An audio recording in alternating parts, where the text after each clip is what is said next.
अस्सलाम वालेकुम, how are you. तो मैं उम्मीद करता हूँ आप सब खैरियत से होंगे। तो लास्ट हमारा टॉपिक था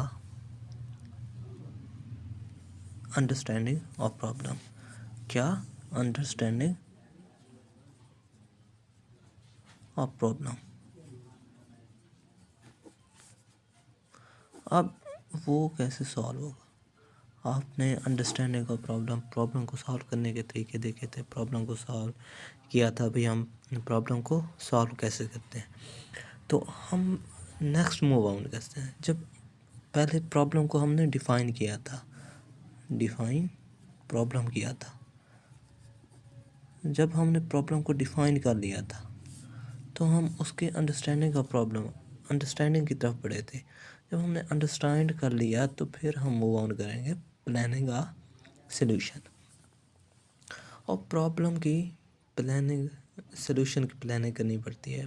प्रॉब्लम को अगर हम प्रॉब्लम को सॉल्व कर रहे हैं, उसके सॉल्यूशन निकालना है, तो उसकी प्लानिंग भी होगी।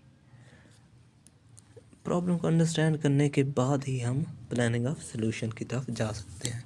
तो पहले हमारे पास आता है डिवाइड आ कॉन्क्यूर, यानी जो भी प्रॉब्लम हो,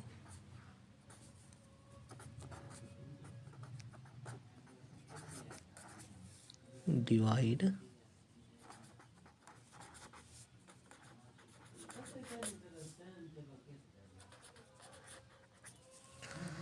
अब ये क्या होता है? ये एक ऐसी स्ट्रेटजी है, ये एक ऐसा तरीका है जिसमें हमारे पास कम्प्लेक्स जो प्रॉब्लम होते हैं, कम्प्लेक्स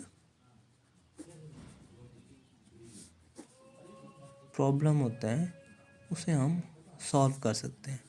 कम्प्लेक्स प्रॉब्लम को सॉल्व करेंगे, जैसे हम कम्प्लेक्स प्रॉब्लम को सॉल्व करेंगे वो डिवाइड करेंगे। कम्प्लेक्स प्रॉब्लम होते हैं, उन्हें हम डिवाइड करते हैं। वो small pieces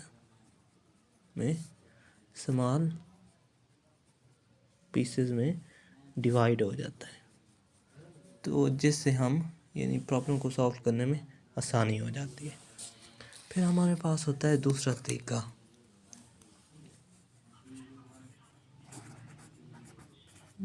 guess, check and improve. Check and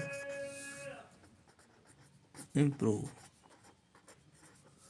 अब इसमें देखें तो हमारे पास गेस, चेक एंड इम्प्रूव कि पहले हम गेस लगाते हैं कि इस सॉल्यूशन को हम इस तरह से सॉल्व कर सकते हैं, ये सॉल्यूशन इस तरह से होता है। फिर हम उसको चेक करते हैं, गेस को हम फिर चेक करते हैं। जैसे हमारे पास गेस हम चेक कर लेते हैं, जब हम पता होता है कि ये जो हमारा गेस है वो एक्यूरेट जा रहा है, तो उससे हम उस प्रॉब्लम को सॉल्व करते हैं। तो इसी तरह से जैसे एक प्रोसेस चल गया तो वो चेक, गेस लगाया, चेक किया, फिर इम्प्रूव किया, फिर कुछ इम्प्रूवमेंट आ गई, फिर उससे हम न्यू गैस लगाते हैं, जिससे न्यू गैस लगाने से फिर हम उसे चेक करते हैं, चेक करने के बाद फिर हम इम्प्रूव करते हैं। इस तरह से ये एक साइकिल की तरह चलता रहता है।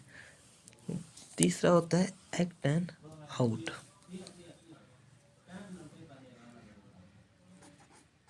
Act and out.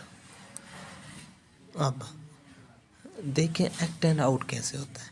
Act and out ये होता है कि एक स्ट्रेटजी जो एक डिफाइन होती है, एक स्ट्रेटजी दे दी जाती है। क्या कर दिया जाता है? स्ट्रेटजी बना दी जाती है, डिज़ाइन कर दी जाती है, उसके मुताबिक उसे चलना होता है। तो वो ही हो या शी हो, वो उसी स्ट्रेटजी के ऊपर अमल करेगा, उसी स्ट्रेटजी पे एक्ट करेगा और उसी स्ट्रेटजी से सॉल्यूशन निकालेगा। अब होता है प्रोटाइप। क्या? Pro type. अब प्रोटाइप क्या होता है हमारे पास?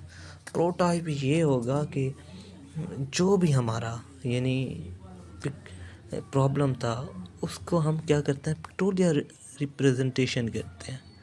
Pictorial representation, presentation pictorial representation create करते हैं, जिससे जो भी इश्यूज़ हों, जो भी यानी हमारे पास प्रॉब्लम हो, उसकी पिक्टोरियल रिप्रेजेंटेशन करते हैं, उससे हम सॉल्यूशन निकालते हैं। जब हम यानी सॉल्यूशन के करीब होते हैं तो इसी तरह से रिसाइकल कर करके हम पिक्टोरियल रिप्रेजेंटेशन क्रिएट करेंगे, उससे सॉल्यूशन निकालेंगे, फिर उस सॉल्यूशन से कुछ इम्प्रूवमेंट होगी, फिर हम पिक्टोरियल रिप्रेजेंटेशन क्रिएट करेंगे, फिर सॉल्यूशन बनाएंगे। ये तरीके तो हैं, लेकिन अब हमें यानी प्लान कैसे करेंगे भाई कौन सा सॉल्यूशन एक्यूरेट है, तो उसके लिए प्रॉब्लम की एक्यूरेंस को देखा जाता है, प्रॉब्लम को अंडरस्टैंड किया जाता है कि ये प्रॉब्लम किस तरह का है और इसे किस तरह से हम सॉल्व कर सकते हैं।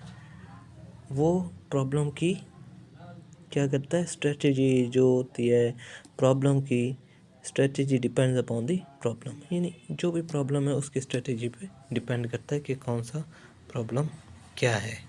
तो इस तरह से हम इसे divide and conquer, guess and check and improvement, act and out, prototype create करते हैं। इस तरह से हम प्लानिंग का सोल्यूशन क्रिएट करते हैं। तो मैं उम्मीद करता हूँ आपको समझ आ गया होगा। अगर कोई इशू है तो आप कमेंट करके हमें बता सकते हैं।